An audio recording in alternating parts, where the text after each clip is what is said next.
The American Revolution actually puts in sharp relief the difference between America's ideals and rhetoric and America's practice. I mean, here we have a nation coming into existence saying to the world that the reason that we are about to embark on a revolution, on a break with Great Britain, is because we believe in human freedom. We hold these truths to be self-evident, and on about liberty and justice and equality. And those same people making this plea to the world are also the holders of human beings in bondage. And so to talk about God-given rights that you are now denying to your fellow human beings sets up a particularly difficult contradiction, the great American contradiction between Americans' ideals and America's action. Now that does have a great impact on some places and some people in this new emerging nation. In places in the North where there is slavery, but the numbers of slaves are relatively small compared to the South, and the economic importance of slavery is less compared to the South.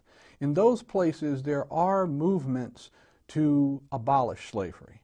And in some of these northern states, slavery is abolished immediately by constitution.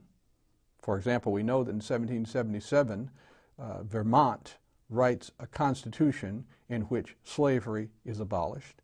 And in Massachusetts, the Massachusetts Constitution of 1780 abolishes slavery, but it doesn't really take effect until after a slave sues in the court system of Massachusetts. And then in 1783, the Supreme Court of the state of Massachusetts declares slavery abolished in the state. But either through these immediate constitutional measures or through gradual emancipation processes in places like New Jersey and Pennsylvania and New York, slavery is disappearing from the North. At the same time, in the South, slavery is not disappearing.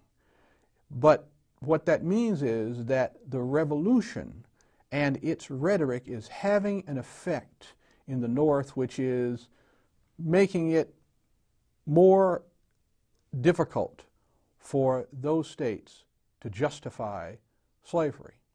Then at the same time you get, during the Revolution, the British offering freedom to slaves who will come to the British lines and support the British cause. And they do by the tens of thousands. You know, Thomas Jefferson estimates that in Virginia alone, 30,000 slaves walk off the plantation to find sanctuary with the British. There are also some slaves who are freed because of the fact that the American cause needs supporters, needs soldiers. And some slaves that fight in the American Revolution on the side of the Americans receive their freedom.